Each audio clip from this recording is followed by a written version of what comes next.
the book of Revelation. Today we're going to talk about the book of Revelation.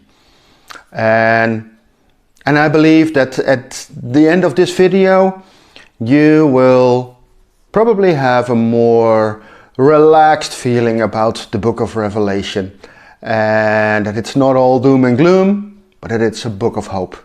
So my name is Pastor Rene IJszenga. I'm the pastor together with my wife from the church in Emmeloord.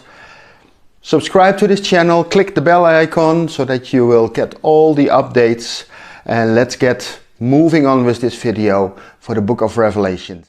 So today I want to talk with you about the book of Revelations. And a lot of people are talking about doom and gloom of Revelations, and I don't think it is about doom and gloom. It's a book of hope. For me, it is a book of hope. For me, it is a book of victory. But there are some keys that we need to have in mind when we look at the book of Revelation. First of all, it's called the revelation of Jesus Christ. So the whole book we need to read, and we need to see Jesus Christ in the things we read, because it is a revelation of Jesus Christ. If we don't see Jesus Christ, then probably we are reading it wrong. And we need to refocus on how do we read the book of Revelation. It is also written for a very specific people group.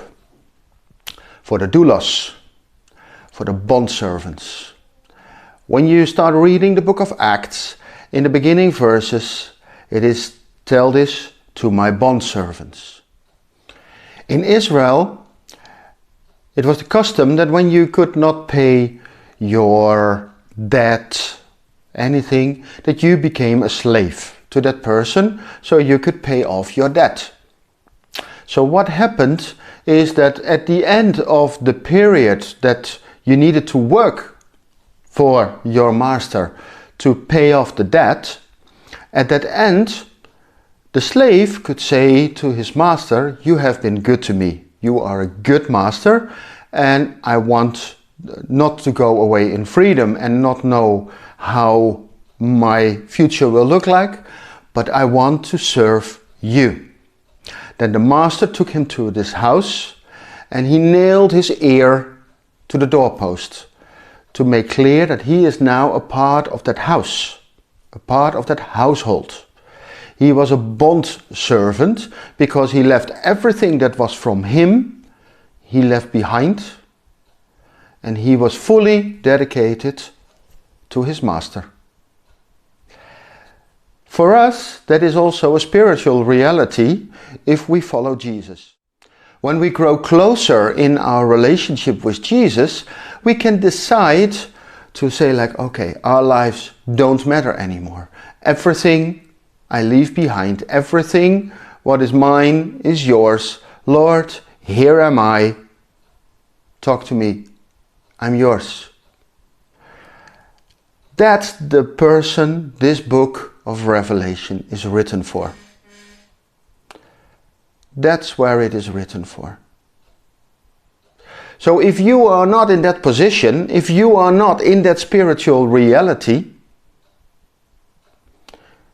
you will have trouble understanding the book of Revelations, because it is not written for that spiritual level.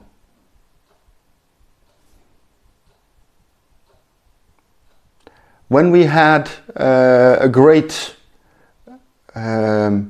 conference here in January, we had Ollie Goldenberg from the UK. He has a ministry called Children Can, and he had an amazing conference that we hosted here in Emmeloord. The whole playlist, I will put it in the description so you can look it up. It's really good teachings about children, how to disciple children. Recommend. He told us when we were driving back to Schiphol to bring him to the plane so he could leave home, about the book of Revelation. And he is working with a lot of 6-year-old, 8-year-olds. And when they come to Christ, they're like, yes, Lord, this is what I want. I want to follow you, Jesus. Many times the Holy Spirit tells those children to start reading the book of Revelation. Something we normally would never recommend for a child to go and start in the book of Revelation. But you know what the most interesting part is? All those children, after they have read the book of Revelation and you ask them, what's the outcome? What is it about? They read the book of Revelation and their outcome is Jesus won everything. Jesus is victorious. And that's the message from Revelation. Jesus is victorious. When we look at it for doom and gloom, I think we have the wrong glasses. Jesus is victorious. I will have a questionnaire and I would like you to answer that. Just put in the comment, victorious or doom and gloom. If you have the view of a victorious revelation or a doom and gloom. Just put it in the comments. We'll see. For me, it's a victorious book. It's about the victory of Christ. And we can make all kinds of end time theologies and look in that. For me, and what we teach at His, the Bible also says, focus on the things above. Focus on God. And Jesus also says, go into the world, make all nations to my disciples, baptize them, cast out demons, raise the dead, heal the sick, preach the gospel of the kingdom. And that's our message, and that should be the focus. That is the thing that we should be doing. And if then there comes that end time thing or a rapture or just all those things, it doesn't matter, because you are at that point doing the things of Christ and you will be part of anything that will happen. That's my focus. I want to focus on my assignment that I got from Jesus, and I want to focus on the things above. And it gives me a great deal of rest and peace in my heart, knowing that Jesus is victorious. He conquered it all. It is finished, were his last words before he died. It is finished. He is victorious. Let it be a book of hope for you, not of doom and gloom. And I want to bless you with this.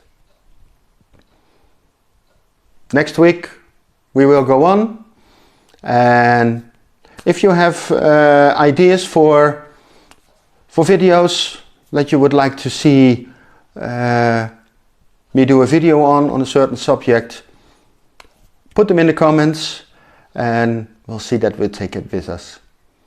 Thank you so much. So with this we are coming to the end of this video, and I would just like to ask you, just click a like, click a dislike if you didn't like it.